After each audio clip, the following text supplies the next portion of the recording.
que é isso aqui? Isso aqui é dmi do delta ani menos o dmi do delta ani. Como isso aqui é antissimétrico, né? Quer dizer, esse segundo termo, ele dá exatamente a mesma contribuição que o primeiro. Então, quem não está muito acostumado, é só lembrar o seguinte: eu tenho f mini dmi delta ani menos f mini dmi delta ani. São dois termos, em princípio, distintos. Nesse segundo termo, eu troco mi com mi, onde tem mi eu coloco mi, que é todo índice saturado.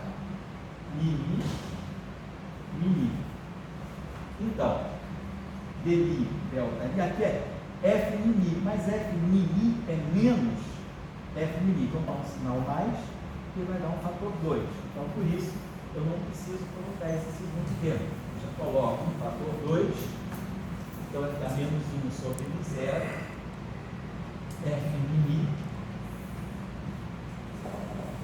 dmi do delta ani.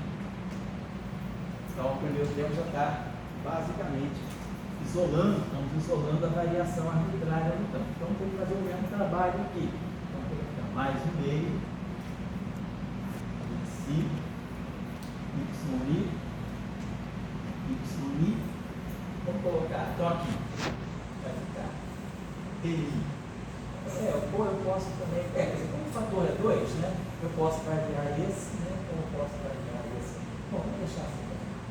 Então, eu vou ter aqui dmi delta a alfa menos d alfa delta ani f alfa mi, certo?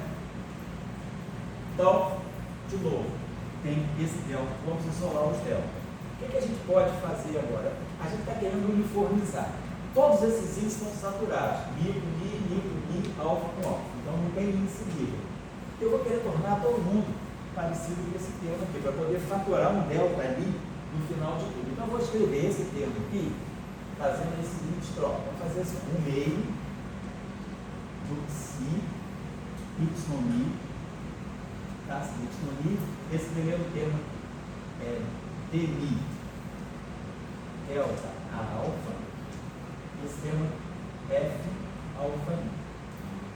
Então, vamos fazer a seguinte, eu quero que dmi num ani, seria interessante. Já que os índices estão todos saturados, eu tenho como transformar esse alfa em mi. Então, eu poderia colocar assim, ó, esse primeiro termo aqui, que eu vou chamar o alfa de mi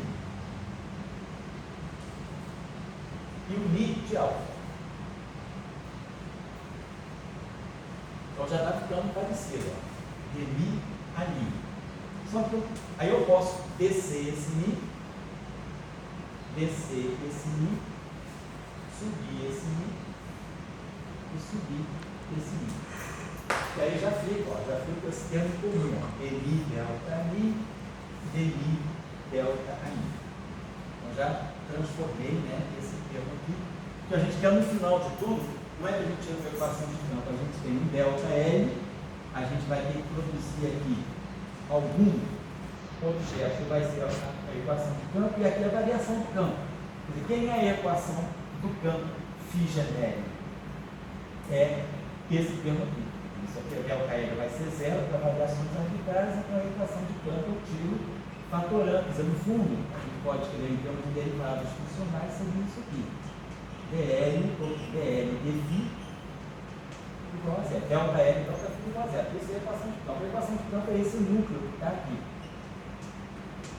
Então a gente tem que isolar no final de tudo o delta, eu estou tentando tirar as equações de massa. Eu vou isolar o potencial de massa. Mas só que eu tenho um problema do índice, né? Os índices não são sempre bem, mas como está todo mundo saturado, eu tenho sempre a liberdade de redefinir os índices para reduzir todos os termos de forma semelhante. Então, esse termo aqui já está domesticado, já virou aquele de lá.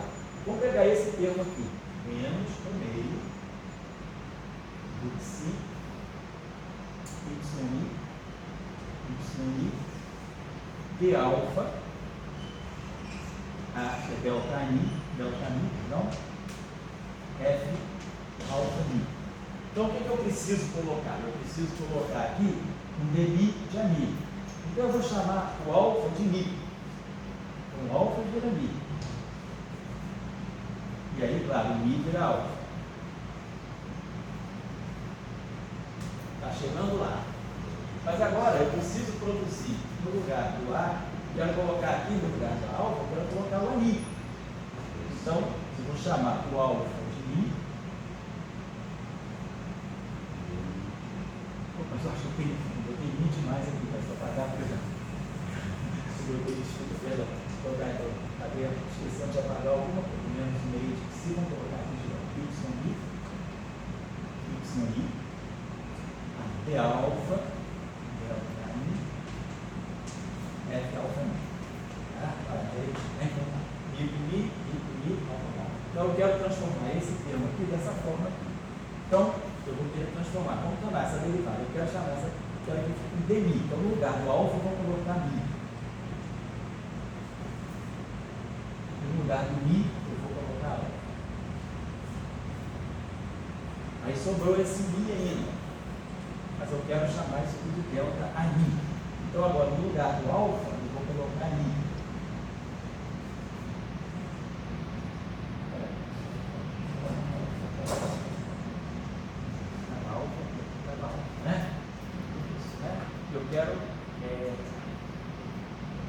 Então eu vou pegar esse mi, vamos chamar isso aqui de alfa. E esse alfa eu vou chamar de mi. Então, ficou dmi delta i, dmi delta i, dmi delta i. Então a gente já conseguiu pelo menos, né, colocar, ainda não acabou, porque a gente precisa ainda liberar o delta, né? Mas precisamos colocar esses três termos aqui evidenciados. Então a gente já conseguiu colocar aqui, só escrever aqui em cima. E agora vai ficar imediato. A gente conseguiu colocar assim, menos 1 sobre 0, como tinha que ser, F mini. Não tinha preocupação demais. Aí agora, esse termo aqui ficou, só aqui de novo, epsilon i alfa, epsilon i alfa, então ficou aqui, mais o meio, acho que 6 sobre 2, y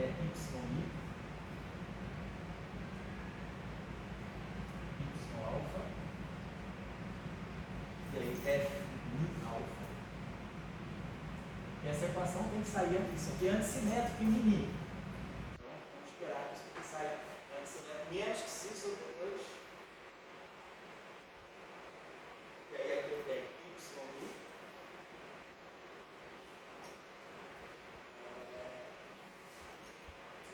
alfa. Vou fazer a mesma coisa, né? Vou botar o dmi embaixo. Sobe mi. Então ficar isso aqui. Alfa, e aqui f alfa. E aqui tudo dmi delta mi. Então, de fato a gente está vendo, isso aqui é simétrico em mi. Isso aqui também, se eu trocar mi, se eu trocar mi com mi, esse termo aqui troca de sinal. Então, isso aqui, no final do dia, essa combinação é antissimétrica em mi, que bate nessa forma. Então, é uma equação antissimétrica em mi. E aí, a derivada está atuando aqui. Mas agora, o que nós queremos? A gente quer liberar isso aqui. Então, aquele procedimento de sempre, né? Eu tenho uma estrutura que é a seguinte: eu tenho, vou colocar assim, alguma coisa, né, que eu posso chamar, sei lá, tem alguma coisa que eu posso chamar de x grande vezes a derivada de alguma coisa.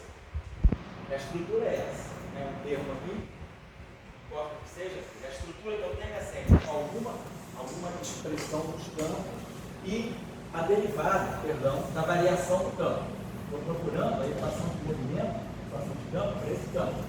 E a gente fica com essa estrutura. O que eu vou fazer? Eu vou escrever isso aqui como sendo a derivada do produto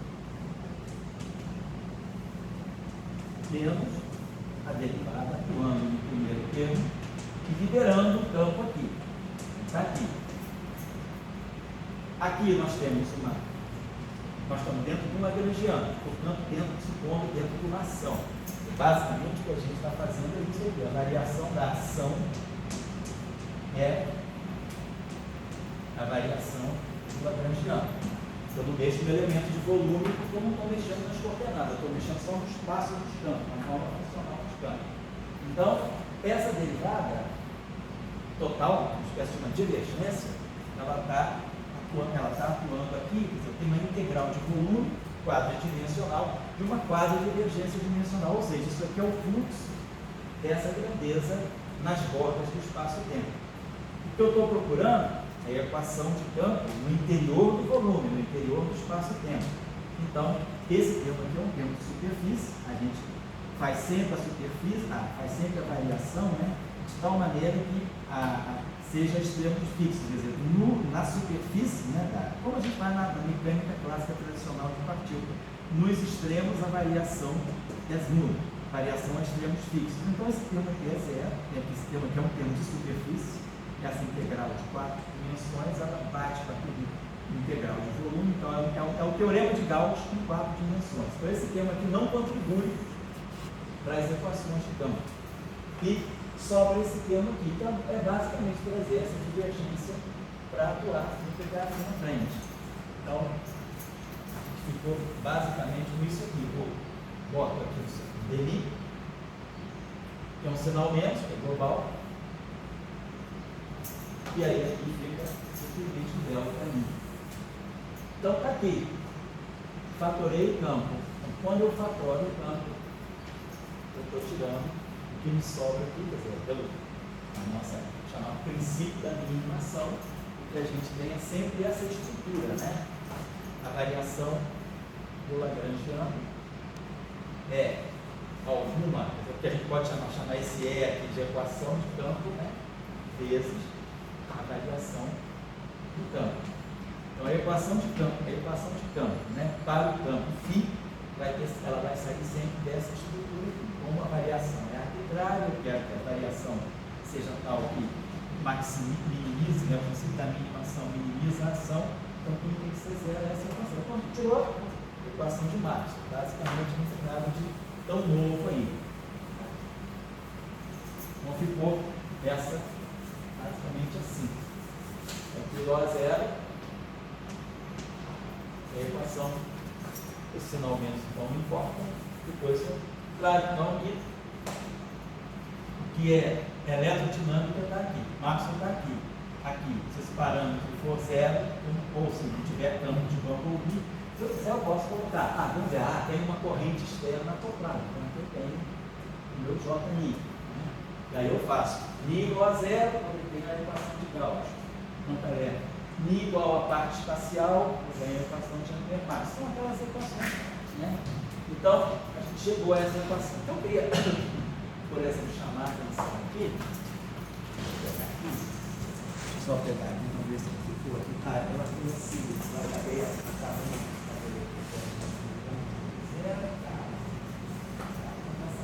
DI, FI, tá legal. Bom, se quiser, a gente pode multiplicar. Deixa eu pegar aqui. Esse menos, perdão, né? Aqui, isso. Menos aqui é global. Esse menos aqui é global. Quando eu coloquei aqui dentro, né?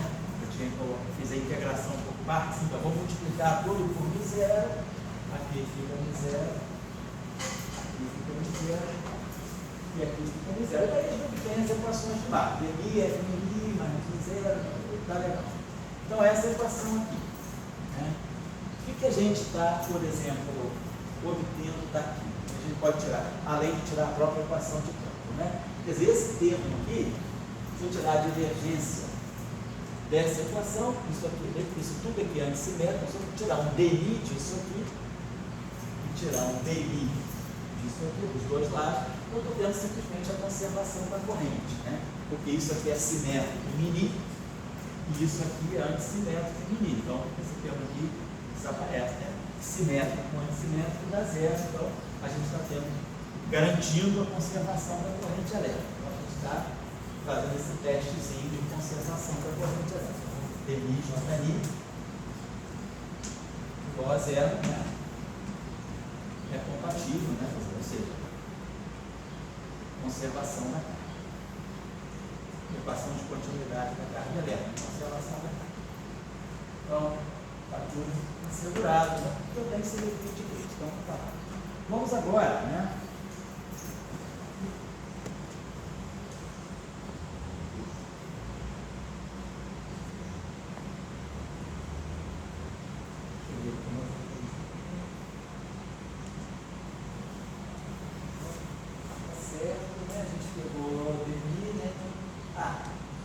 Isso, DMI de todo esse resto da joia. Então, vou tirar agora a equação do Y, né? Vou tirar a equação do Bumblebee. Rapidinho.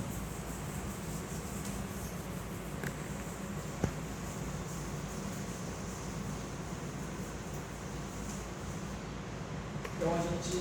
peraí, deixa eu... sempre pela atualização geral.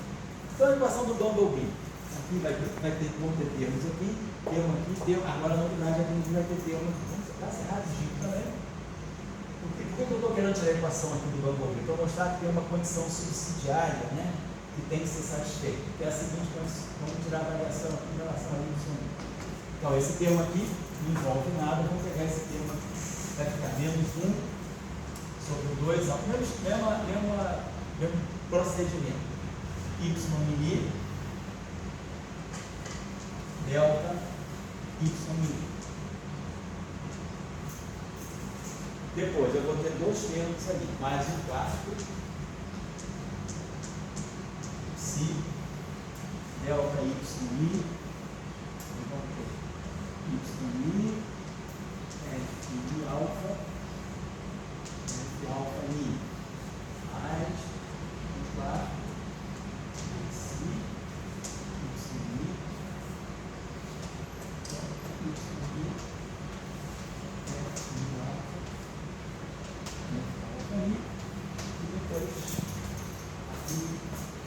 aqui a gente pode fazer o seguinte, eu chamei isso tudo aqui de um potencial V de Y, né? Então, não importa, a gente colocou uma forma específica nesse caso, um termo quadrático e um termo quadrático, mas em princípio poderia ser um potencial V de Y qualquer. Vamos deixar esse V de Y genérico, mas na verdade esse genérico está representando isso aqui. Então, esse termo vai ficar menos, né? A derivada, vamos colocar assim, a derivada de V. Então, esse termo só depende, não depende de derivadas dos campos, depende só dos potenciais, diretamente. Y, só tem Y, então é uma função só do Y. Não depende das derivadas do campo de Bumblebee.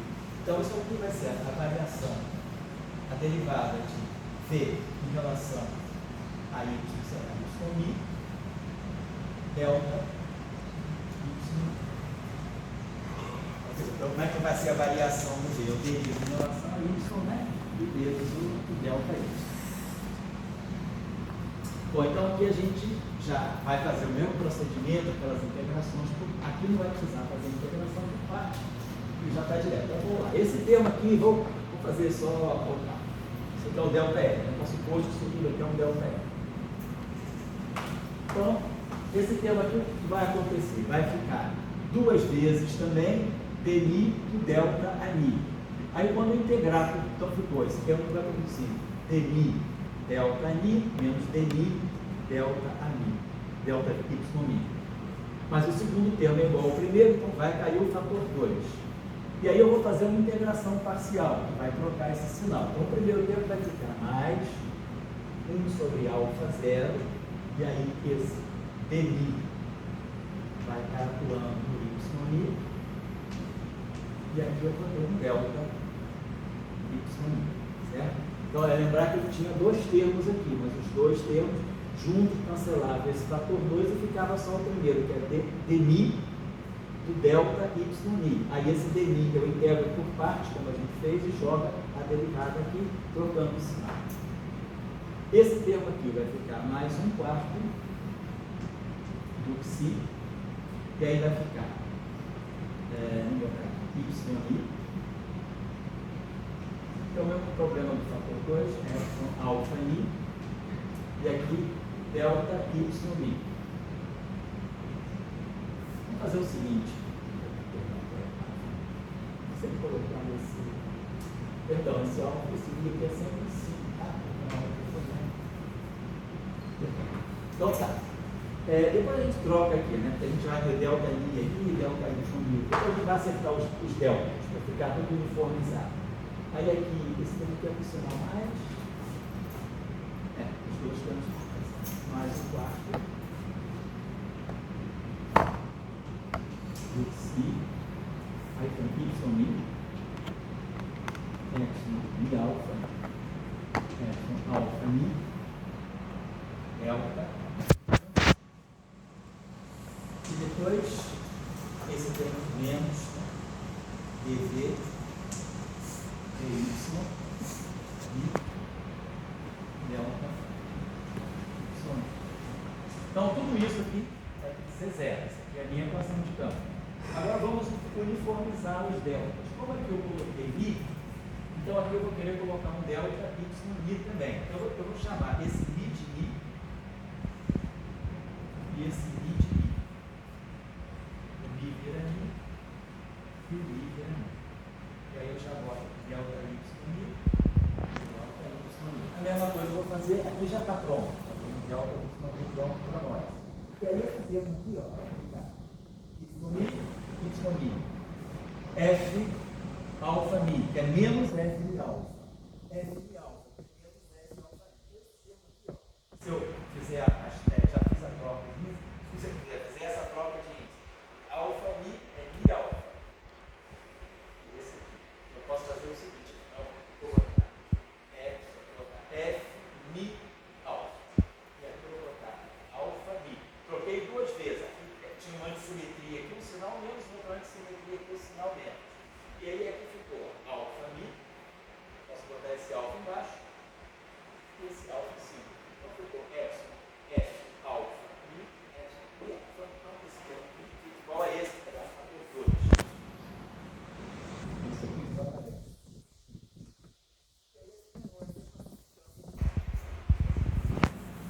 Essa equação aqui vai ter um interesse a mais.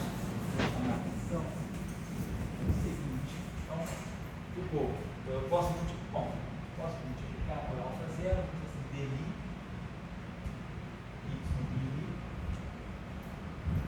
mais no meio de alfa zero, si,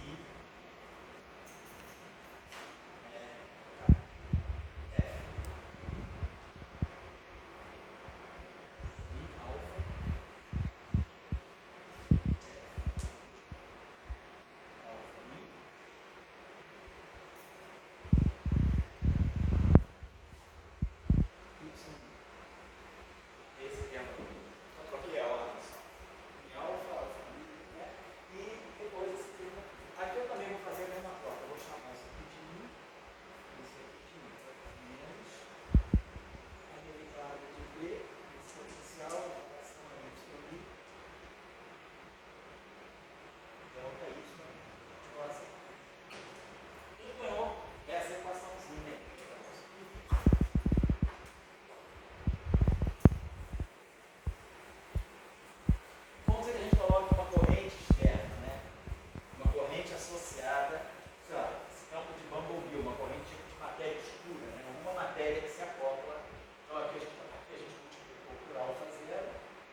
Da matéria bumblebee, vamos colocar assim.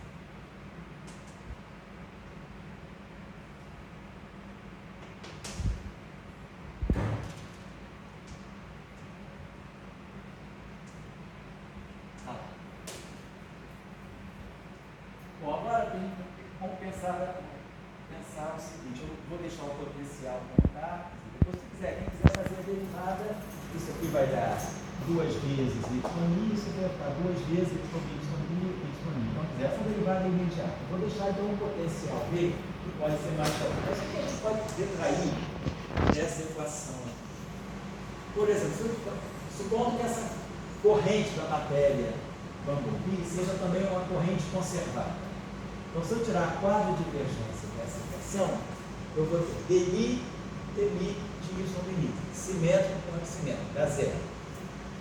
Porém, eu posso, não necessariamente essa divergência aqui vai ser zero. Então, eu vou ter algo do seguinte, vou ter essa condição aqui, dmi de 1/2 de alfa zero em si, e aí aqui nós vamos ter f mi alfa, f alfa mi, y mi, menos d y mi. Isso igual a zero, se essa corrente aqui for conservada. Então, tirando a quadra divergência dessa equação de campo, eu ganho essa condição aqui, que, vamos dizer, é uma condição decorrente, né? Isso é uma condição subsidiária. Então, é uma condição consequente das equações de campo. Eu não imponho ela não, mas é uma condição que a gente chama de subsidiária.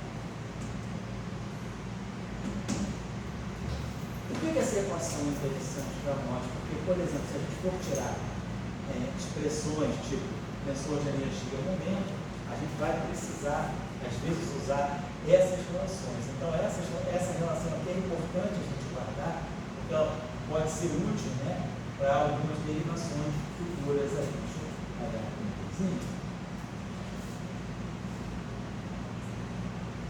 Deixa eu ver o que mais que eu posso pôr. Então, saiu isso aí.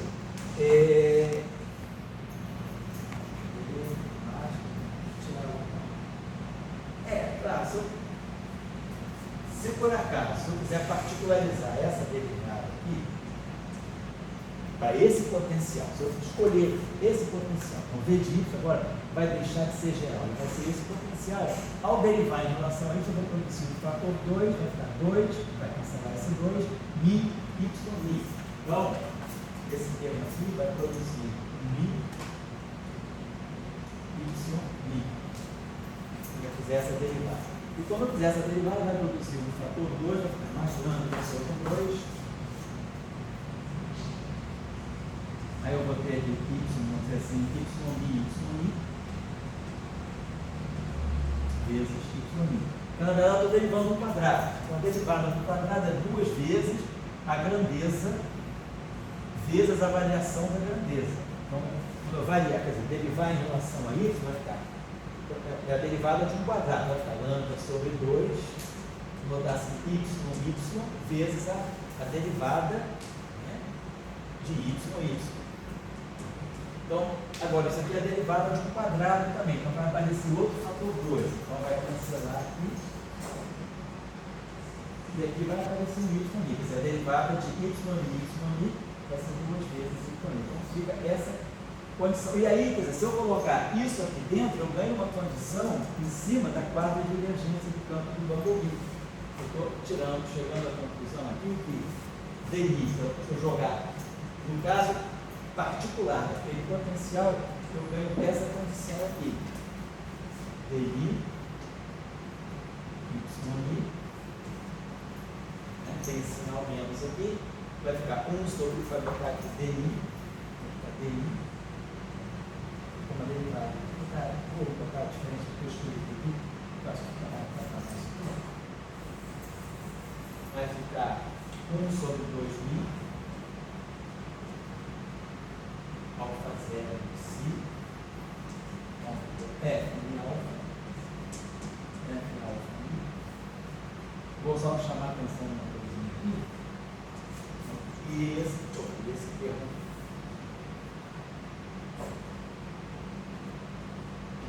Olha, esse y mi aqui, eu vou chamar de y2, na notação covariante, a gente chama o quadrado de um quadrado vetor, mas entendendo que o quadrado é isso aqui, esse y.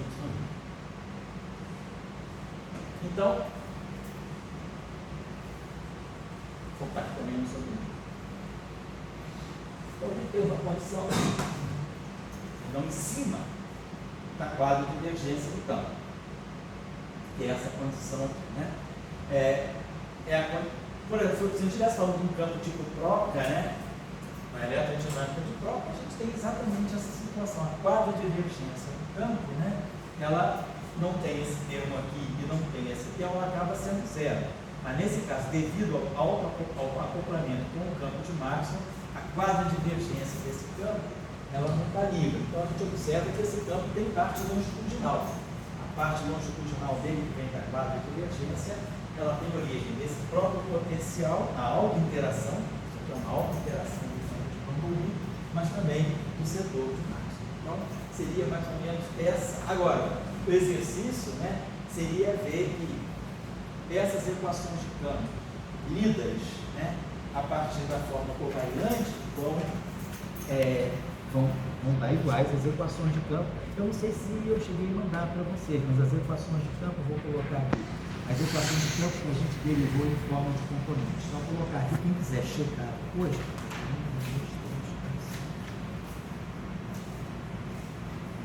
As equações são as seguintes. Então, vamos colocar, da forma, eu lembro que o João Paulo até fez esse comentário, fazer em forma covariante é bem mais simples, de fato. Fazer em forma covariante, eu só pego duas equações. Agora, se eu for abrir essas equações, né, tanto as equações de Maxwell quanto as equações de Van Houten, né, na forma, em termos dos campos elétricos e magnéticos respectivos, eu vou ter as seguintes equações. Então, vamos colocar agora as equações de campo, né?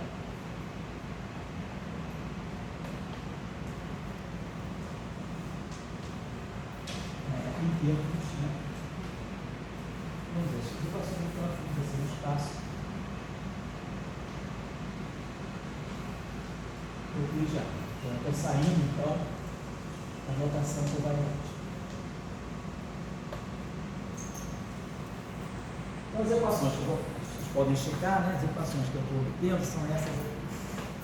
Por exemplo, a divergência. Então, a gente define uma espécie de um vetor de deslocamento elétrico. Eu vou escrever as equações de campo dessa forma.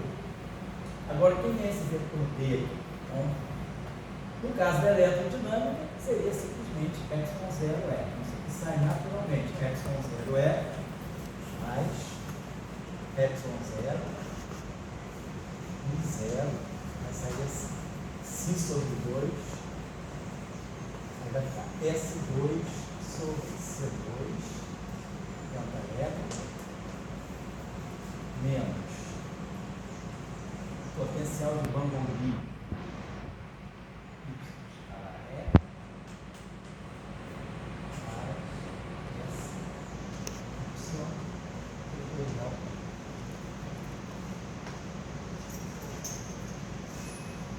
Então, o que a gente está observando é que o campo de Van Houten ele está fornecendo uma espécie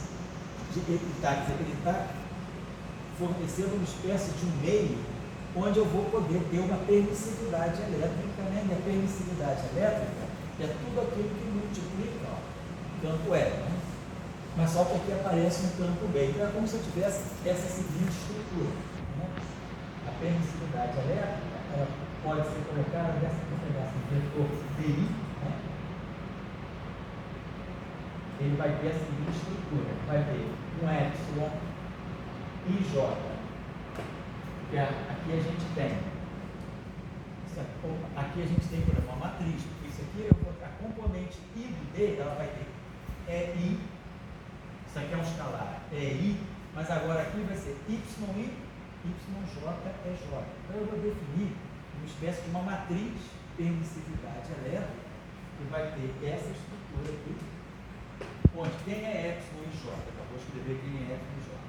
E só que a novidade agora é que o campo magnético está aparecendo na permissividade elétrica por causa da interação com o Van Houten. Então, basicamente eu vou colocar aqui mais, vamos chamar isso aqui de um zeta IJ.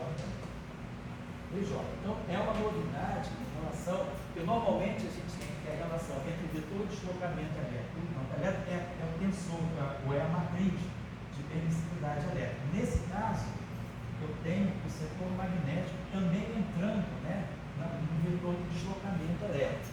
Quem é o epsilon J? Vou colocar aqui. O epsilon J é epsilon 0, delta J. E aí esse delta J multiplicando pelo EJ vai dar a componente I do campo elétrico. Mais epsilon 0 μ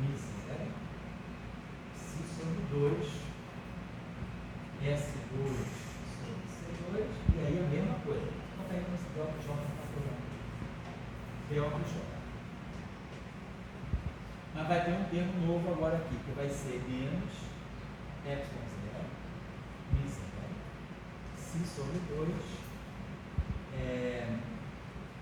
epsilon i, e aqui vai ficar epsilon y, porque quando eu multiplicar vai ficar y i, yj é j, yj é j.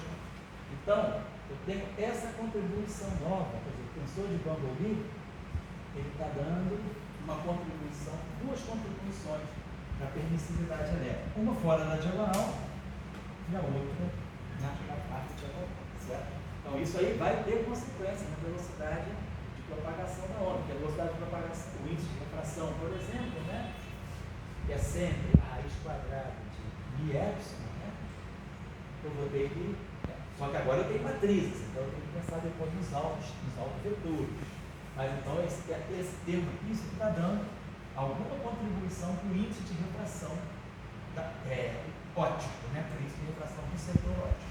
Então esse seria, agora, quem é o zeta-i? Eu não terminei. Isso aqui é só a parte do deslocamento elétrico associado ao campo elétrico. Agora, quem vai ser o tensor zeta e j? Quem é esse termo aqui? Esse termo aqui eu posso escrever assim, epsilon, levitívica, epsilon ijk, ou epsilon kj, y kappa, bj. Só estou colocando esse produto vetorial em forma de componente. Quem dá o caráter vetorial a isso aqui é o levitívica. O componente i desse produto vetorial é o epsilon i, kappa com kappa, j com j. Então, a minha matriz epsilon e j, quer dizer, meu zeta j é tudo que está na frente do bj. Então, a minha matriz zeta e j, a contribuição para a matriz zeta e j, eu posso, se quiser, posso colocar essa ordem aqui, vai ficar menos epsilon i jk s y. Então, a gente tem uma contribuição também, né, puramente do Bumblebee. Quer dizer, a novidade que a gente tem aqui, que é interessante investigar, quem quiser ir à frente, é ver, né, como agora, no vetor de deslocamento elétrico, né, aparece o próprio campo magnético. Isso não é uma propriedade trivial. Em geral, a gente escreve o deslocamento elétrico em função do campo elétrico e o vetor do campo magnético em função do fluxo magnético. Então, se a gente for olhar agora, depois o H, então, quer dizer, então essa é a primeira equação de Maxwell, né? Então, a divergência de D, ou seja, se eu quiser, eu posso colocar a divergência disso tudo aqui igual a ρ, mas a gente prefere escrever na forma mais limpa, né? Porque aí a gente vê claramente que tem um meio aí. Então, quer dizer, o Bumblebee, ele está, se não fosse o Bumblebee, eu teria simplesmente o caso Maxwell no bar, epsilon 0 é, D igual a epsilon 0 é. Mas agora o Bumblebee, ele coloca aqui esse termo, esse termo, esse termo. Então ele está criando uma espécie de meio, né? Um meio com permissividade. Ele está criando uma permissividade elétrica, pensou em permissividade elétrica para o setor de Maxwell. Bom, então essa é a primeira equação de Maxwell que sai. Depois, claro, nada muda para Faraday-Lenz e para Gauss magnético. Então a gente continua tendo um vetor de divergência rotacional do campo elétrico, nada mudou. E isso aqui é consequência de quê? Isso aqui é simplesmente consequência da definição dos potenciais, né? É menos gradiente de φ, menos derivada temporal lá. Então, se eu tirar o rotacional do campo elétrico, o rotacional do gradiente é zero, e o rotacional de A é B, que é menos ddt de B. Então, isso aqui não mudou. O lagrangiano não influenciou nisso. Isso aqui, essa condição, essa Faraday-Lenz é pura consequência da definição do campo em função dos potenciais. A mesma coisa acontece com Gauss magnético, divergência de B igual a zero. E depois vou ter as equações do H. Então, a equação de Ampère-Maxwell, que é a equação do campo magnético. Então, essa sai do lagrangiano, né? Sai das equações de campo de forma covariante. Vou botar aqui agora. Eu obtive essa equação dessa forma: rotacional H igual a derivada temporal do D mais o J. Que é a forma tradicional, né? Como fica mesmo. Agora, quem é o H? Então, quem é o H? O D a gente já definiu. Isso tudo aqui. Então, isso tudo aqui está aparecendo aqui. Agora, o H que a gente obtém é esse aqui. B sobre M0. Isso aqui é puro máximo. B sobre M0. Aí agora vai começar o Bumblebee. Menos 5 sobre 2C2. Esse 1 sobre C ao quadrado é o M0, epsilon0 que estava nas equações de Planck. Eu resolvi botar direto C2. Aí, Bumblebee, Y, vetorial é. Aqui aparece o sinal mais. Acho que eu fiz um erro. E depois, menos π sobre 2, y, vetorial y, vetorial. Então, dessa equação agora, né, a gente pode definir também, nós vamos ter aquele tensor permeabilidade magnética. Em geral, que a gente tem isso aqui. O HI é o... Geralmente a gente faz o contrário. O HI vou botar assim, é o tensor de permeabilidade magnética inverso, né? Via menos 1 IJ. B. É a relação que tem aqui. Maxwell é isso. É B sobre M0. Só que no caso de Maxwell, eu não tenho uma matriz de permeabilidade magnética. Eu tenho um número, tenho um parâmetro aqui que é a permeabilidade magnética. Agora, eu tenho uma matriz, né? O H está dependendo do E e do P. Então, essa expressão aqui está me dando o inverso da matriz de permeabilidade. Quer dizer, a matriz de permeabilidade magnética é essa aqui, μJ. Mas quem é o μ menos 1 IJ? É só a letra aqui. Ele vai ter essa contribuição aqui, né? PJ. Então, isso aqui vai me dar um delta IJ. Vai ficar delta IJ, PJ. Esse cara aqui é novo. Por quê?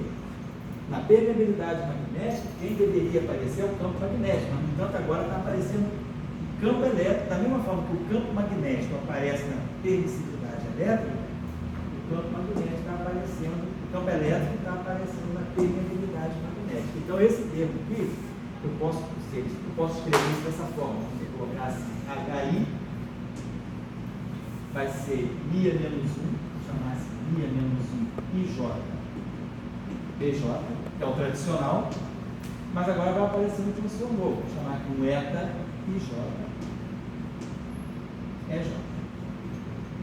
Então aparece esse termo novo e esse termo novo. Bom, e aí é só definir agora. Essa contribuição aqui eu posso escrever como eu quiser, eu posso escrever assim, vetor B, vetor C, isso aqui é a mesma coisa aqui. Y escalar B. Posso reduzir o triplo produto, duplo produto vetorial ao produto escalar. Esse vezes escalar esse vezes esse, menos y ao quadrado. Então daqui, claro, a gente pode ler o tensor μ menos 1 IJ. Aqui vai produzir um delta IJ, aqui vai produzir um delta IJ, também vai ficar y2, o quadrado de y vezes delta IJ, para pegar o B, IJ igual BJ, e aqui vai produzir aquele termo parecido com aquele, YI, YJ, BJ. Então vai aparecer um termo exatamente desse tipo aqui, na matriz inversa da permeabilidade. Agora o termo novo é esse termo aqui. Daqui eu posso ler o meu eta. Meu eta IJ vai ser Ci sobre 2C2. Eu tenho que colocar EJ, né? Então vai ficar Epsilon S, Epsilon I I, K, J, S, Y. E aí eu posso colocar aqui J, K e boto esse momento. Então, essa é a contribuição. Então, agora, eu acho que é interessante observar aqui é que nós temos duas matrizes, né, tanto de permissividade quanto de permeabilidade. E aí, na hora de tirar o índice de refração, é uma coisa que tem mais à frente, a gente vai ter que se deparar com essas matrizes para diagonalizar, provavelmente. Então, essas são as equações de Marx. Agora, eu acho que eu também tenho que fazer as equações do Bamboo. Fiz aqui, F e G.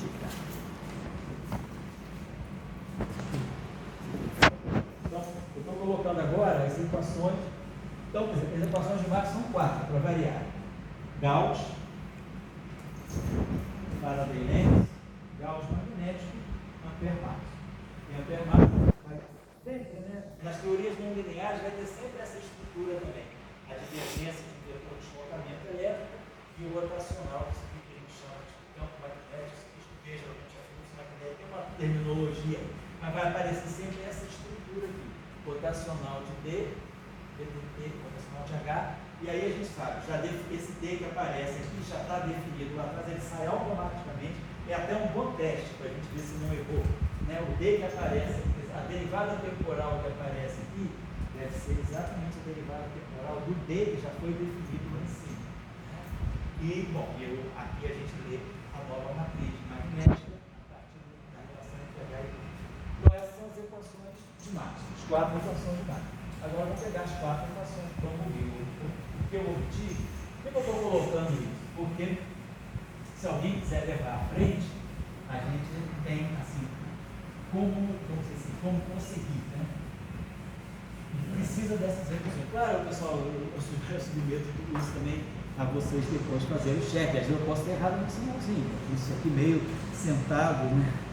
Assim, meio nos horários vagos, assim, mas às vezes a gente vai fazendo erra, né? Então, às vezes não, a gente sempre erra. Então, eu mesmo não revi. Então, se vocês quiserem rever, vai ser muito bom. Deixa eu pegar então as equações agora, Bumblebee. Então, eu vou ter que ter uma equação de Gauss, vamos dizer, para o setor elétrico Bumblebee. Aí eu vou ter que ter Faraday-Lenz Bumblebee, um Gauss magnético Bumblebee e um Ampère-Marx Bumblebee. Então, o que eu estava obtendo foi isso.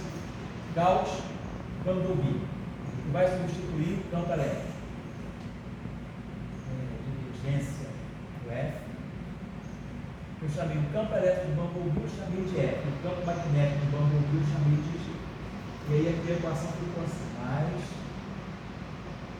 alfa zero, si sobre 2C2. Aí aqui, campo elétrico. E aqui. Então, a novidade agora. As equações de Marx, elas ficaram sempre em função dos campos de Marx. E e B, os potenciais não apareceram nas equações de Marx. Apareceram os potenciais do Bumblebee, mas não os potenciais de Marx. Aqui, a gente está tendo equação de Gauss para o Bumblebee, o campo elétrico do Bumblebee, mas está aparecendo o potencial Bumblebee. Tá? Então, Marx continua aparecendo sob a forma do campo elétrico, mas aqui aparece o potencial Bumblebee. Depois eu botei esse termo aqui, mais alfa zero, si sobre 2, é escalar, e alfa y.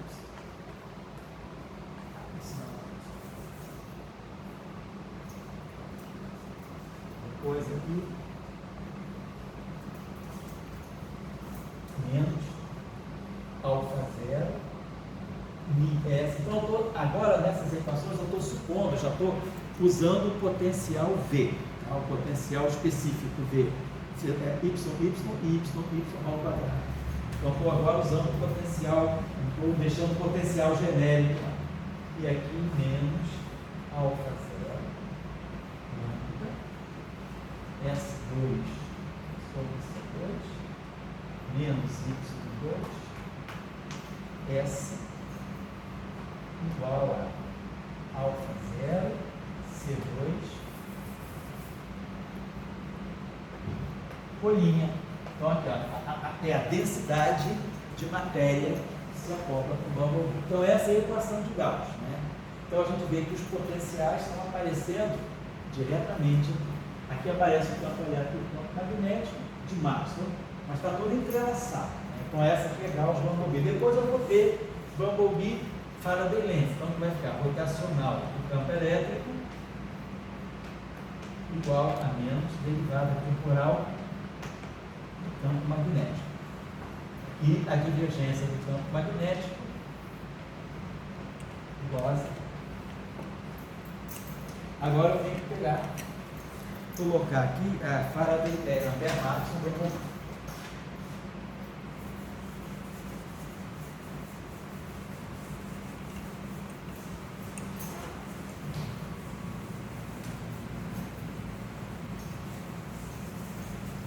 Chato, é uma coisa chata que a gente tem que fazer, mas depois a gente tem muita física que a gente pode discutir a partir disso, né? Então essa etapa é a etapa assim, de gerar as equações, mas depois a gente vai ter que ver o que essas equações estão dizendo, não são meros símbolos que estão enfeitando nada, a gente vai ter que ver o que a gente vai poder extrair disso tudo aí, mas esse momento é chato, tem que partir para isso, e eu peço a vocês para corrigirem. Eu posso ter errado em sinal, devo ter errado em sinal, devo ter errado em sinal. Eu já entrei na fase de desafinação geral.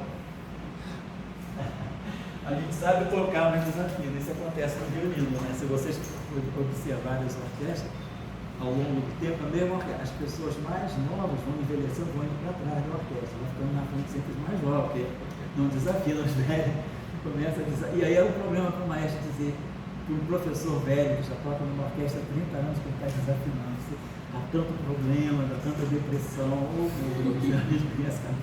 a gente precisa organizar um dia o teatro municipal, a gente vai ver um dia que tiver um concerto legal, a gente compra. Antes da pandemia a gente ia muito aqui, a gente fazia organizar, porque eu conheço meus colegas que não desertaram da música, e depois a gente vai lá conversar um pouquinho com o pessoal na saída do teatro, né, eles saem pela porta dos fundos, né? E aí eu encontrei um ex-professor, né? Ele é judeu, e ele era violinista. Na minha época ele era dos primeiros violinos.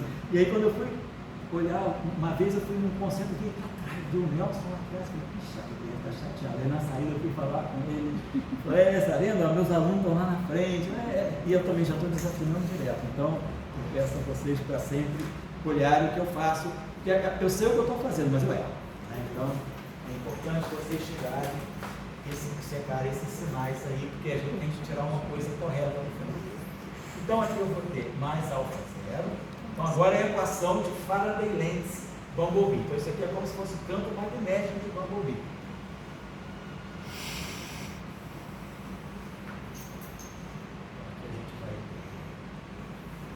O senhor falou aí do caso em que o senhor sabe o que está fazendo e erra.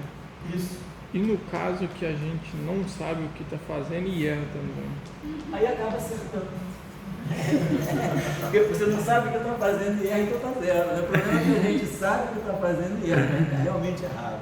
Porque eu sei o que eu estou fazendo, eu sei que vocês às vezes não. Erro com erro, às vezes, é menos que está lá. Então vocês não. Eu sempre confio mais em vocês. Isso para quem for corrigir uma prova nossa. Tem que explicar isso para quem for corrigir uma prova nossa. É pior que quem corrige, às vezes erra, né? Depois você tem que consertar o teu gabarito, chato, né? E tem uma questão agora, eu não acompanhei, mas tem um problema, eu acho que o Caetano Veloso no Enem, não surgiu um negócio aí, parece que teve questão de língua portuguesa, alguma coisa com o Caetano Veloso no Enem, foi na prova de texto, eu acho. Aí falaram que até o Caetano Veloso errou a interpretação da poesia dele. Isso acontece, eu tenho na verdade é uma prima, né, que eu tenho, né, mas são de coisas de muitos anos atrás, né, na faixa de 60 anos. E quando ela fazia o ensino médio aqui no Rio, vocês devem ter então conhece Vinícius de Moraes, ainda conhece, né, gerações velhas. Então, a professora de língua portuguesa deu para eles interpretarem uma poesia de Vinícius de Moraes. Era o Colégio Andrews, um colégio aqui da Zona Sul. Aí uma era trabalho em grupo. E aí uma das amigas dessa minha prima tinha relação com a família de Vinícius de Moraes. Aí pediram para fazer uma entrevista com ele e levaram a interpretação da professora. Ele falou, não é nada disso. Ele, como aluno, falou, eu não estava pensando em nada disso, mas a professora interpretou assim, tudo bem, mas às vezes acontece, isso parece que foi isso que aconteceu, eu não sei, porque eu não acompanhei, mas eu vi que teve uma, que eles chamam de treta, né? Uma coisa aí de o Caetano Veloso, eu acho que foi Caetano Veloso, e alguma coisa dele que caiu no Enem, parece que ele falou que parece que dava opções, né? E ele falou, todas as opções eram verdadeiras, ele quis dizer tudo aquilo na música, né? Não havia exposição. Pedir recurso na questão. Oi? Dá para pedir recurso na questão. Mas eu me sinto mais tranquilo ouvindo isso, porque quando eu estava na escola, essa era uma das coisas que eu tinha mais dificuldade. Interpretação. É. Porque isso é muito vago, isso é muito subjetivo, né? Sim. Porque às vezes a mesma poesia toca pessoas diferentes, de modos diferentes, né? Você percebe um texto assim, aquilo toca, sei lá, o teu lado mais racional, às vezes uma memória, que você, aquilo pode pegar um trauma teu, né? Pode ser, assim, como é que se diz, assim, um estopim para um problema teu. Então, aí você diz, o cara pensou assim. Sei lá, se o cara pensou assim, o próprio Vinícius Moraes falou, olha, ela interpretou assim, mas eu acho que isso é o bonito da arte, né? É cada um ler aquela arte de acordo com a sua percepção. O autor pode ter pensado uma coisa, mas aquilo te toca, sei lá, no coração, aquilo te toca nas tuas memórias de infância, aquilo te toca, sei lá, na morte de uma pessoa da tua família que você, sabe? Então eu acho que isso é importante, né? Em física isso acontece, né? Foi assim que aconteceu com o Dirac, né? Ele diz, isso é antimatéria. E Paulo falou, não, isso é loucura, isso aqui está ficando louco. Esse cara não merece fazer, como é que ele falou? Está disturpando, né, todo o conceito, tudo que se faz em física. Então era antimatéria, né? Isso era uma interpretação das equações. Olha, a história da física seria muito mais bonita se Paulo tivesse dito somente isso. Né? Somente isso já seria, né? Está ótimo.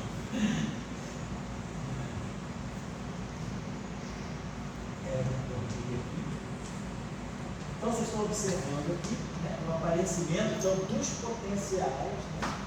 E aqui esse vetor dele vai dar o caráter vetorial da equação de Fermat.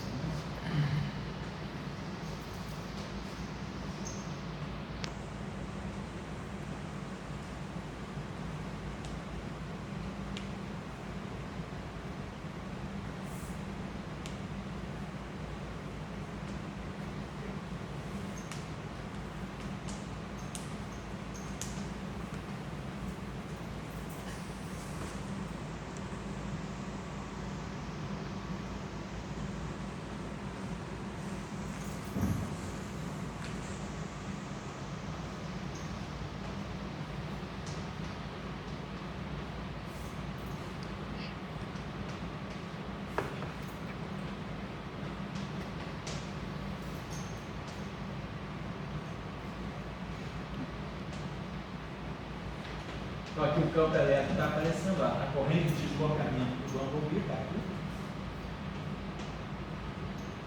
E aqui a corrente externa. Então, estou deixando essas equações realmente para vocês corrigirem. Não tenho certeza que não está tudo certo. São erros aí que vocês podem acertar.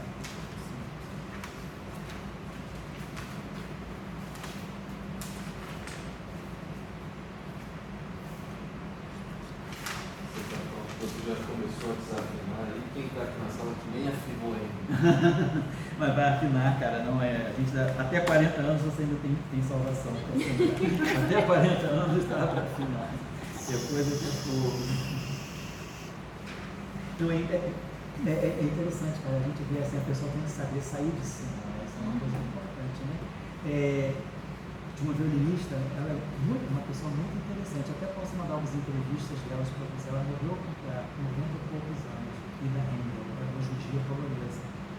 Cara, a mulher é um fenômeno, né? A mulher assim, com 80 e tantos anos, tocando coisa muito. Você já viu desafinada, né? Aí você via, tem um vídeo dela lá em Israel, ela morava nos Estados Unidos, tem um vídeo dela lá em Israel, uma festa que fizeram para ela, e ela assim, a vida dela foi só tocar. Ela não se casou, assim, a vida dela foi só música mesmo, uma pessoa muito interessante. E a Miss Neder da música. Eu sempre digo, ela é a Anne Neder da música, aí também, né? Porque numa época em que havia um machismo muito grande, você não tinha mulher violinista, nem pensar, era homem, só tem homem, né? Todo nome famoso era homem. Mulher no máximo ficava na orquestra. A Orquestra Filarmônica de Viena só aceitou mulher na década de 80. A Orquestra Filarmônica de Viena só era homem até a década de 80, não tinha mulher. Então ela venceu um machismo muito grande. E aí é interessante, nesse recital que ela vai lá, ela desafia na bastante. Tem um monte de violinista famoso na plateia, todo mundo assim se olhando, sabe, aquela vergonha alheia, né? Mas a pessoa ficou lá muito inteira, mas assim, o ouvido já não dá. Você não tem a precisão que você tem quando você é jovem. É natural. E a gente também, eu sinto assim, às vezes eu vou rever meus cálculos, eu já estou um pouco, meu Deus, quando eu virei de par, eu esqueci um pouco. A gente fica assim, atenção. A idade é fogo, né, cara? A gente, por mais que a gente tente se segurar, mas a gente vira de página, esquece um termo, de repente aparece um sinal menos do nada. Às vezes eu fico assim olhando, por isso que eu digo, eu não tenho confiança nessas coisas aí. Eu tenho confiança no geral. Os termos são esses, mas sinal, fator 2. Confiram que vocês vão achar ele. Então era isso. Aí a gente fala aqui o seguinte, né? Então agora a gente tem as equações.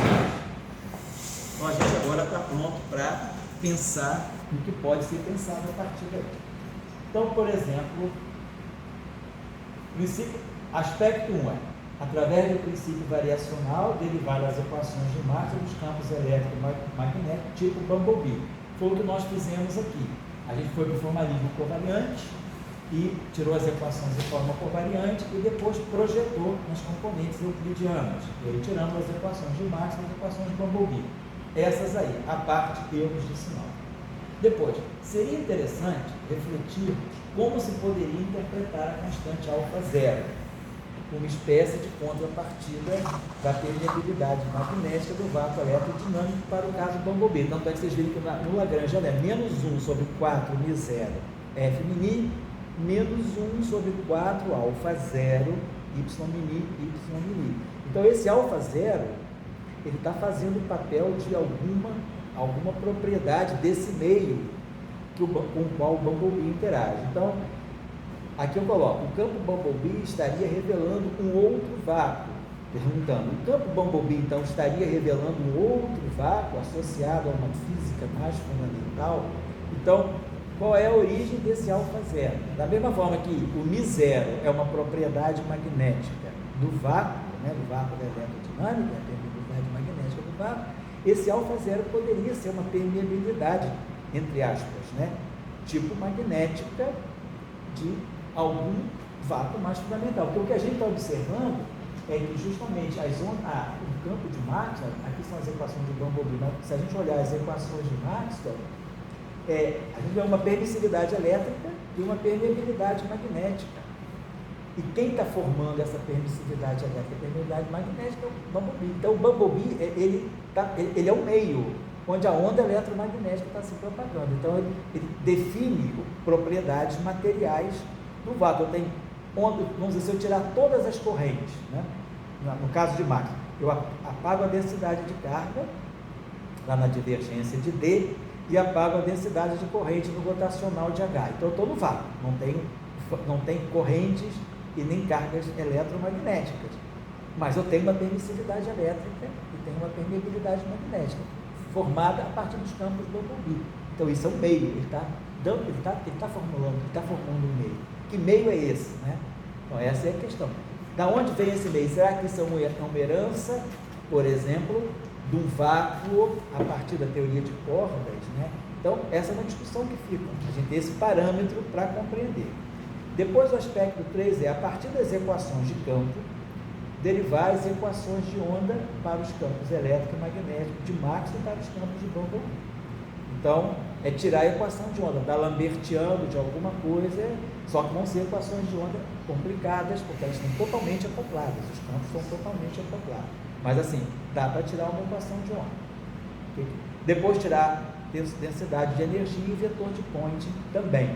Densidade de momento, vetor de Poynting. Então, isso aí é trabalho braçal. Né? Agora, é interessante ver quais são as peculiaridades que nós vamos ter, por exemplo, no vetor de Poynting, no transporte de momento. Quer dizer, como o Bumblebee, sobretudo para o setor de Maxwell, eu acho mais interessante. ver como é que as ondas eletromagnéticas vão transportar energia e momento em presença do campo de Bumblebee. Como o campo Bumblebee vai alterar, por exemplo, o transporte de energia e momento do setor eletromagnético. Isso aí tem na literatura já? Não, isso aqui não tem não. Isso aqui, esse trabalho que eu formulei esse trabalho para nós. Aqui, eu chequei na literatura, o que tem de Bumblebee é muito ligado à gravitação. Então eu falei, vou tentar fazer uma coisa, porque se alguém quiser trabalhar nisso, assim, aquele que a gente chama de trabalho final de noite, né? Poupança. Vai fazendo, depois a gente arrende. Isso pode dar um trabalho. Quer dizer, ou seja, a gente pode extrair um trabalho com originalidade a partir daqui. Mas, claro, ainda temos muito caminho. Interpretar, quer dizer, qual é vamos dizer, que cenário a gente pode propor para justificar isso que a gente está fazendo aqui. Mas tem, agora, isso é o normal do campo das eletrodinâmicas ou da gravitação Bumblebee. É a presença de algum campo, algum campo vetorial externo que tem um potencial e que vai fazer a quebra da simetria. Então, o modelo Bumblebee, assim, o que caracteriza o modelo Bumblebee é você ter um campo vetorial quebrando a simetria. Por que isso é peculiar em relação a campo escalar? No mecanismo de Higgs, vamos dizer, que é um Bumblebee escalar, você não quebra a simetria de Lorentz. Por quê? Porque o teu vácuo é um escalar. Então, o escalar não tem spin. Então, ele não tem direção privilegiada. Então, você não quebra, né, a simetria de Lorentz. No modelo padrão, quando o campo de Higgs faz a transição de fase e adquire um valor esperado no vácuo não nulo, você não quebra a simetria de Lorentz. Por quê? Porque o campo de Higgs é um escalar. Então, você tem um escalar constante. Então, é como se você tivesse uma constante no espaço-tempo todo. Ou seja, o espaço-tempo todo continua isotrópico. Mas se agora você tem um campo vetorial que se condensa no vácuo, o campo vetorial tem uma direção. Então, ele vai instituir uma direção. Então, ele vai quebrar a simetria rotacional. Então, a simetria de Lorentz está quebrada. Então, os modelos Bumblebee, eles aparecem muito em teoria de cordas, né, advindos de campos vetoriais que são correspondentes a certos modos de vibração das cordas. Então, agora, da onde esses campos estão vindo? O que eles podem estar representando? É efeito gravitacional? Ou é efeito de algum tipo de matéria escura? Então, tem toda uma possibilidade de interpretações aí. Agora, o que a gente vê é que, nesse modelo, o campo Bumblebee está contribuindo para definir um vácuo eletromagnético, com permeabilidade e permissividade elétrica, né? Permeabilidade magnética, permissividade elétrica não triviais, e mais ainda, o setor magnético entra na permissividade elétrica e o setor elétrico entra na permeabilidade magnética. Então, isso vai trazer assim, um tipo de propagação que pode ser bem interessante. Né? Quer dizer, tipo interessante no sentido de que tem peculiaridades que a gente pode tentar ver se fazem sentido. Também a gente não sabe se o modelo no final do dia faz sentido. Com as equações prontas, agora o resto é mais, quer dizer, é trabalho braçal, mas umas chapas gerais de equações. Depois, vamos considerar o sistema em uma fase tal que o potencial escalar Bumblebee S, né, seja trivial, ou seja, eu tenho S e tenho Y, potenciais Bumblebee. Vamos supor, vamos particularizar agora esse modelo Bumblebee, no caso em que não tem o potencial escalar. Será que sai uma física consistente disso? Ou será que o potencial escalar é fundamental para que eu tenha consistência física? Quando eu falo de consistência física, nós estamos falando o quê? Por exemplo, se aparecerem modos de propagação massivos, que as massas não sejam taquiônicas, né? Que a gente não viole causalidade. Então, a gente, quer dizer, que a gente tenha, vamos dizer, não quebre, né, a causalidade gerando funções de Green com táquion, por exemplo. Então, vamos supor que a gente zere todas as equações, vamos zerar o S, não tem S. Vamos supor um caso particular, que é o campo Bumblebee com potencial escalar trivial. Então, sobra um potencial vetor Y. Então, o meu potencial agora vai ser esse potencial aqui. Nosso potencial, só voltar um instante, tinha essa estrutura aqui. Alguma coisa que era Y2 e alguma coisa que tinha um termo Y4, né? Que era Y, era YI, YI ao quadrado. Então, esse Y2 aqui é aquele S2 sobre C2 menos Y2.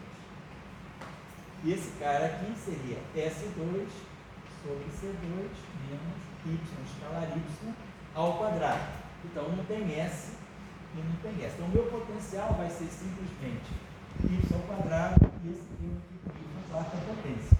E aí, com esses parâmetros que a gente tem, um Mi aqui e um lambda aqui, eu posso ter a relação entre Mi e lambda de tal maneira que esse potencial seja minimizado, né? Então, vamos só colocar a forma aqui.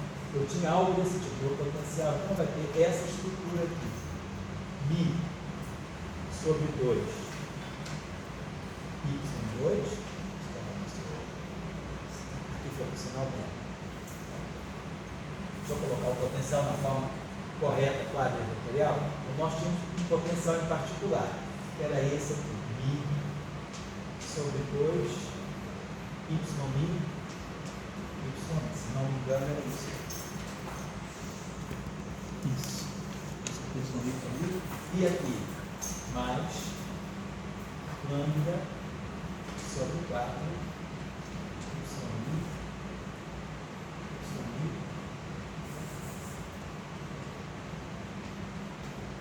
ao quadrado. Essa é a forma do potencial. Então, vamos supor o seguinte. Vamos colocar agora então, o potencial em termos das componentes euclidianas. Então, Mi sobre 2, aí aqui vai ficar o escalar S2 sobre C2 menos Y ao quadrado. E aqui vai ficar mais lambda sobre 4, S2 sobre C2 menos Y2 ao quadrado. Então, estou trabalhando agora na seguinte situação. Vamos analisar a possível viabilidade de ter uma teoria consistente sem potencial Bancovi. De tal maneira que eu estou numa fase da teoria, a teoria tem várias fases. Eu estou numa fase onde não tenho potencial escalar de Bancovi. Então, o meu potencial é adquirido dessa forma aqui. Menos Mi sobre 2 Y2, que é modo de Y ao quadrado, assim. E aqui vai ficar o quadrado, então aqui é o quadrado, não, mas aí finalmente vai ficar mais lambda sobre 4 módulo de Y a 4 potência. Então tem esse potencial. Bom, vamos pensar o seguinte, esse potencial, se esse Mi for negativo, vamos dizer, lambda, como é que eu vou organizar a positividade desse potencial? O que eu espero? Eu espero que no limite de campos muito fortes, campos Y muito intensos, esse termo Y4 domine sobre o Y2. Mas para campos muito pequenos, né, tendendo a zero, esse termo aqui, Y2, domina sobre o Y4. Mas eu quero ter a certeza, né, que esse potencial, para eu poder ter estabilidade, né, se eu tiver um potencial que não tem um limite inferior, um potencial desse tipo assim, se ele tem um balde inferior, é tão pequeno quanto eu queira, esse potencial não vai estabilizar o campo, porque o campo vai sempre produzir a solução de equilíbrio estável, de equilíbrio mais estável, quer dizer, a solução mais estável é aquela solução que tem um mínimo absoluto de energia, mas o mínimo absoluto de energia vai para menos infinito. Então, esse potencial não tem estabilidade. Se eu quiser quantizar uma teoria com um potencial desse tipo, eu vou ter problemas de flutuação. Agora, se eu tiver um potencial assim, não importa, assim, ele tem um limite inferior, ele tem um lower bound. Então, esse é o estado fundamental, é o mínimo absoluto. Então, esse deve ser onde a teoria fica mais estabilizada. Então, o que eu quero é garantir a positividade desse potencial. Como esse termo aqui é positivo, né? E esse termo aqui, se ele for positivo, esse termo aqui, para grandes y, ele vai sempre dominar. Porque isso aqui é só um quadrado. Y4 é muito maior do que Y2 quando y tende a infinito. Então, se esse termo aqui é positivo ou negativo, para efeito de infinito não importa, esse termo vai dominar. Então eu garanto que esse potencial nas regiões mais afastadas ele vai ser sempre positivo. E agora, próximo, se esse termo Mi for negativo, Então, ele é negativo, mas esse sinal aqui é negativo, então você vai ficar positivo. Então, e o lambda é positivo, então eu quero que o lambda seja positivo para eu ter certeza que esse potencial, ele, no infinito, quer dizer, ele garante que vai ter um lower bound. Esse lambda vai mostrar que na região de grandes campos ele domina, se o lambda for positivo. Então, o meu potencial, ele tem um lower bound, ele é um potencial limitado, ele não é um potencial tão infinito quanto eu quero. Agora, se o mi for negativo, esse termo fica totalmente positivo e esse termo fica totalmente positivo. Então, se eu fizer um plot, né, do v em função do módulo de y, esse plot, ele é para zero, ele é zero e ele é sempre positivo. Então, ele vai ser sempre alguma coisa assim, ele vai crescer para o infinito, mas ele nunca vai ficar negativo. Então, o mínimo é justamente o ponto v igual a zero, o módulo de y igual a zero. É o valor mínimo se o mi for negativo. Agora, se o mi for positivo, esse termo é negativo. Então, para zero, vamos dizer assim, o potencial é zero. Se fizer o plot de v em função de módulo de y, né? Na origem, o potencial vale zero. Mas, para y tendendo ao infinito, esse termo aqui, em módulo y4, se isso aqui, vamos dizer, se o módulo de y é 10 a menos 8, isso aqui é 10 a menos 32. E isso aqui é 10 a menos 16. Então, esse termo aqui, perto da origem, esse termo é dominante sobre esse. Mas como isso aqui, se o mi for positivo, isso aqui é negativo, então isso aqui vai trazer o potencial para baixo. Depois, claro, eu vou poder, se o mi for negativo, eu posso encontrar um ponto onde o potencial é zero. Basta que esse termo seja igual a esse termo. Aí eu tiro um valor de y, né, do qual o potencial é zero. Então, meu potencial vai fazer isso. Agora, quando o y começar a crescer muito, tender a infinito, se y for 10 a 10, isso aqui é 10 a 40, isso aqui é 10 a 20. Então, esse termo positivo domina sobre isso. Assim, o plot desse gráfico é alguma coisa assim. Ele vai para o infinito, mas ele tem um mínimo. Um mínimo não trivial. Não é na origem. Né? No outro caso, não. Se esse parâmetro for negativo, esse gráfico tem essa estrutura aqui. Então, o mínimo está na origem.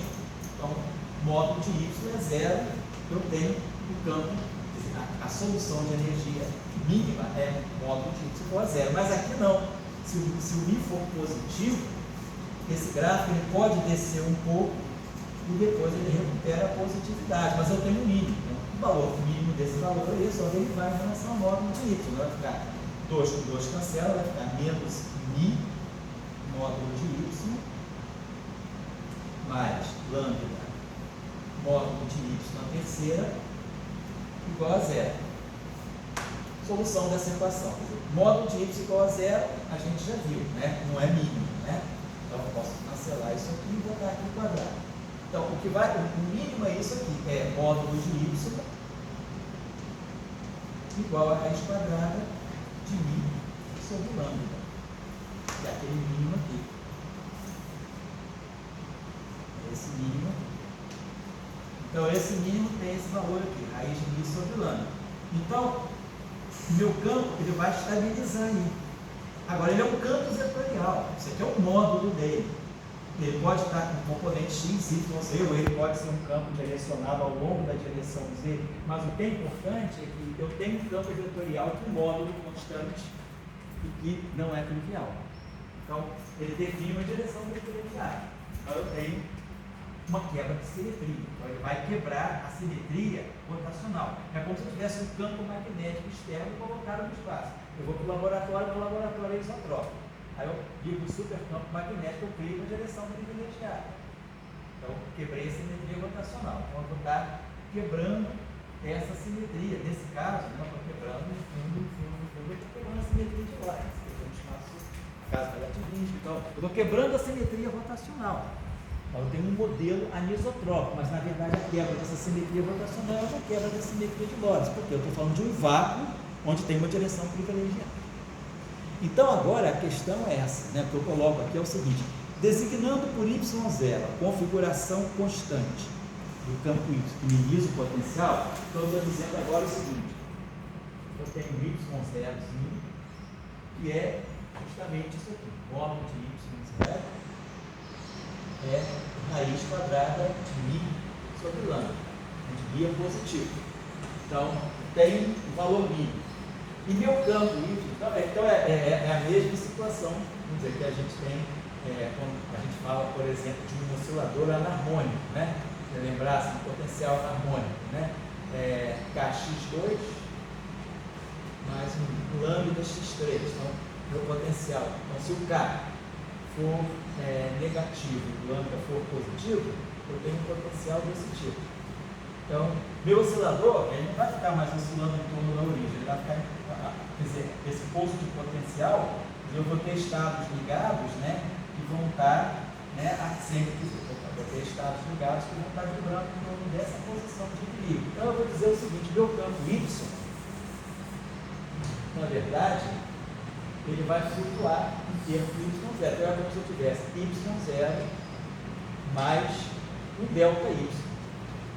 Então, esse campo aqui vai estar medindo as flutuações em relação ao vácuo. Ou seja, eu estou agora, o meu campo Y ele tem um valor não trivial, que é esse aqui, minimiza o potencial, mas eu vou querer estudar as oscilações, quer dizer, as flutuações do campo Y em outra posição de equilíbrio. É como se eu tivesse um oscilador harmônico, né? Anarmônico. E no oscilador agora, ele vai ter oscilações estáveis, né? Não em torno da origem, porque a origem não é o mínimo, ele vai ter oscilações estáveis a partir em torno desse mínimo aqui, ele vai poder ficar oscilando em torno desse mínimo. Então, eu vou chamar essas flutuações de delta Y, esse é o campo que vai sobrar, e isso aqui é o valor que está me dando a anisotropia. E aí, quer dizer, agora eu substituo isso em todas as equações. Então, por exemplo, aqui, né? Eu vou ter S igual a zero, esse termo aqui não tem. Aqui eu tenho esse Y aqui. Então esse Y aqui vai ficar Y0 mais o delta Y. Vai ficar assim. E assim vai. Esse S aqui é zero, esse S aqui é zero, aqui eu vou botar isso aqui. E aí eu vou ganhar, dizer, todas as equações vão ficar agora escritas com S igual a zero. Vai aparecer a anisotropia Y0, que não é nula, né? Que é esse valor do vácuo, e vai aparecer o delta Y, vão aparecer as flutuações delta Y. Então, a questão que a gente tem agora, por exemplo, é jogar isso nas equações de Maxwell e ver nas equações de Maxwell agora, depois que o campo Y adquiriu essa configuração de mínima energia não trivial, como isso aqui vai influenciar nas equações de Maxwell. Então, a gente vai ter campo elétrico, então todas as equações de Maxwell, mas em presença do delta Y, né, e do Y0. E aí a gente vai ver, deixa eu pegar uma das equações de Maxwell aqui só, por exemplo, a equação do campo elétrico, né? Só para assim, mostrar o exercício que vocês podem fazer. Quando eu pegar a equação do campo elétrico, ficou assim, eu não vou escrever em função do potencial do campo D, não, vou escrever em função do campo E. Então, equações de lá, divergência do campo elétrico. Aí aqui, menos I0, si sobre 2, divergência. Aí eu vou pegar assim, vou pegar um formato que eu acho que é mais interessante.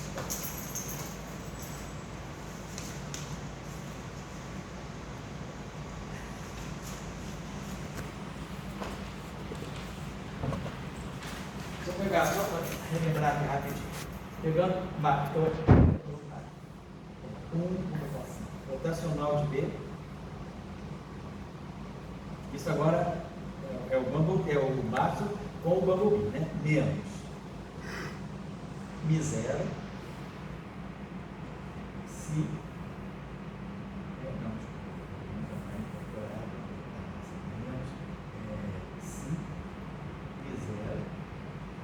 sobre 2C2. Essa é zero, então esse termo não tem. Vou pegar o primeiro termo não trivial. Vai ser esse termo aqui. Mais rotacional de si, 0 sobre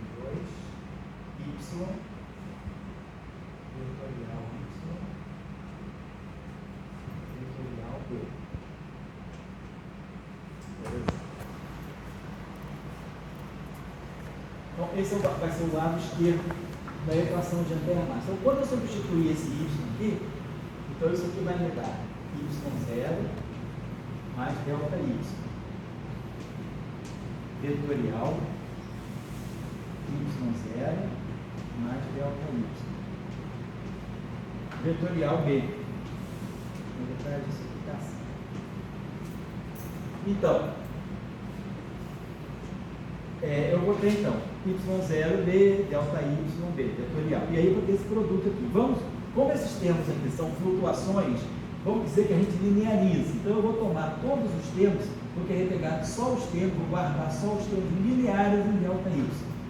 Todos os termos que tiverem potência maiores do que 1, eu vou desprezar.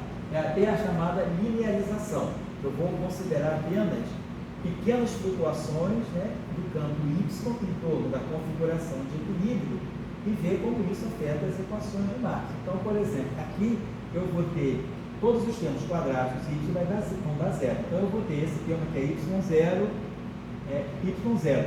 Então, aqui vai ter y0 vetor b. Então, eu vou ter um termo que vai ser assim, y0 vetor y0 vetor b.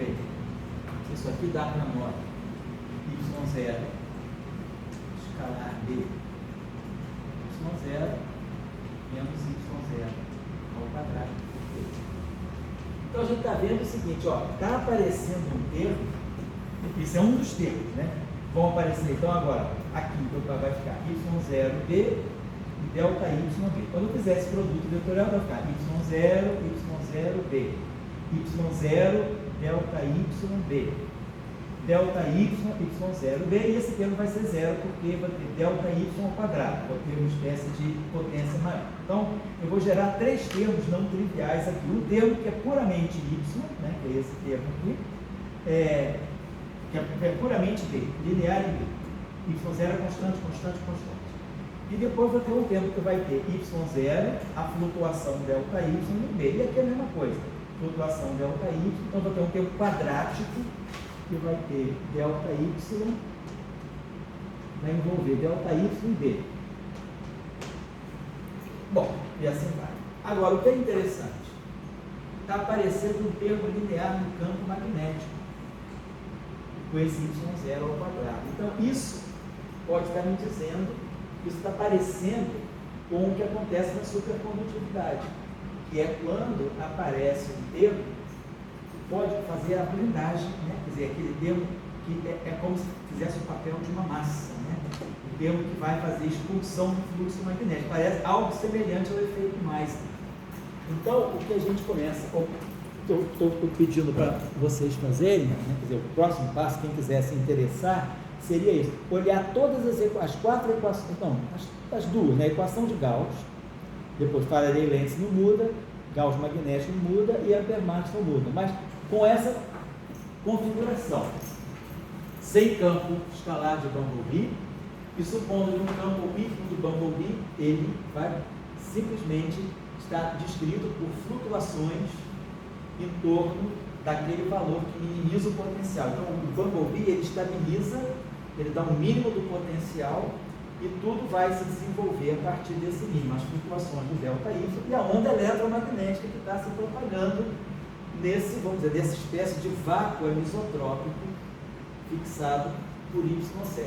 E aí a gente vai olhar as equações de onda do campo elétrico e do campo magnético de Maxwell nessa situação, né? Abandonando, claro, os termos quadráticos em delta y. Mas o que é interessante é que vai aparecer esse termo misto, que vai ser y0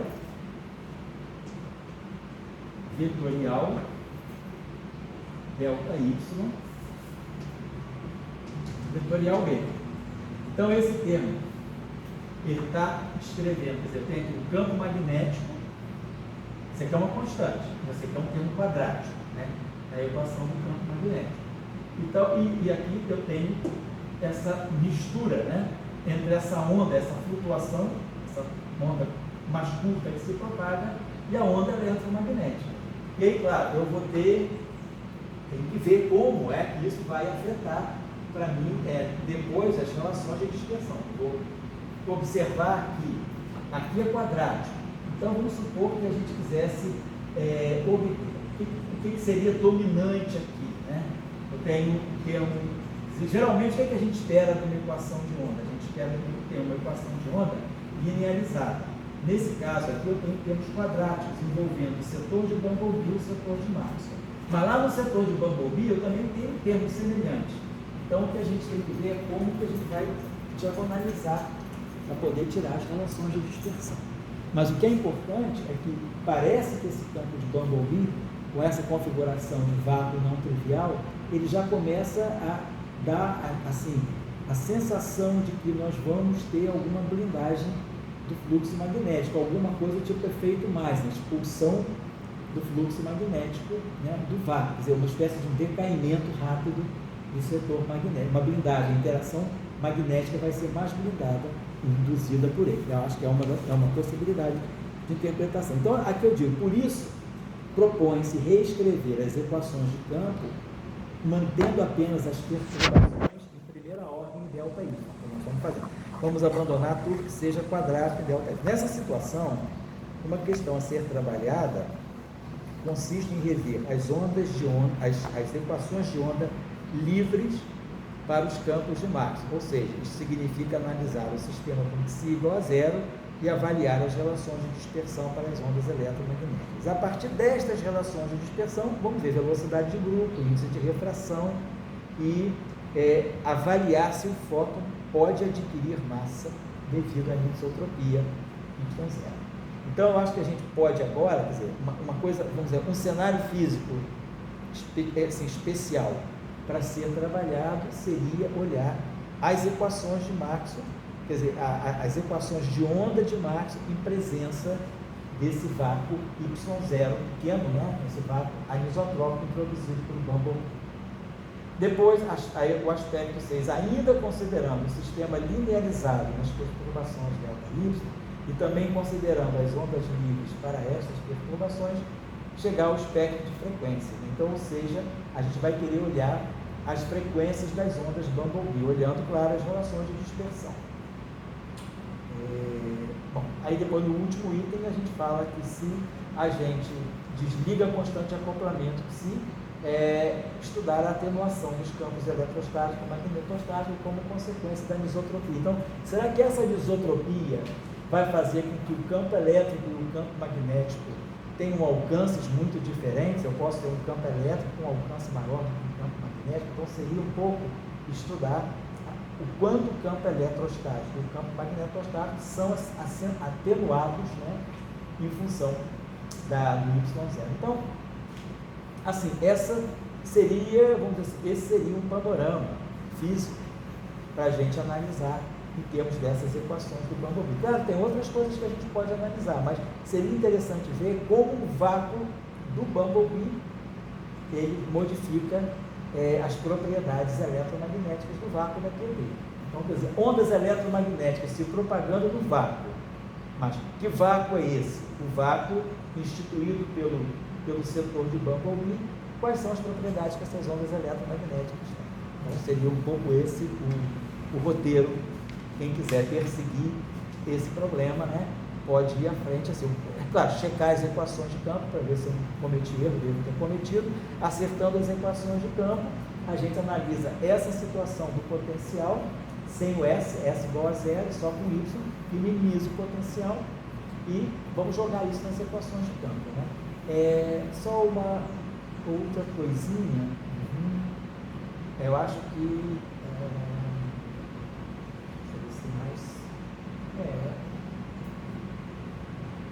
eu acho que seria mais ou menos isso. Quer dizer, velocidade de grupo, como eu coloco aqui, índice de refração, birrevergência, eu acho que isso, e, digamos, de uma certa maneira, também a atenuação, né? Ver como é que esses campos podem se atenuar de forma diferente, se for o caso. Bom, eu acho que, assim, tem material para a gente, quem quiser trabalhar. E depois a gente vai, né, analisando melhor a física do problema. Eu ainda não sei direito o que é esse alfa zero. A gente pode ver, quando a gente tiver como que o alfa zero entra nas relações de dispersão do campo eletromagnético. E aí a gente pode ver, por exemplo, né, fenômenos como birrefringência. A gente tem muitos dados sobre birrefringência do vácuo. E aí a gente pode, a partir dos dados experimentais sobre a birrefringência do vácuo, colocar vínculos, né? Ver qual é a birrefringência que a gente calcula com os parâmetros que a gente tem, alfa zero, por exemplo, e ver como os dados experimentais de birrefringência do vácuo podem dar um fitting, né? uma estimativa do que seja o Y0, o alfa zero, por exemplo, tá bom?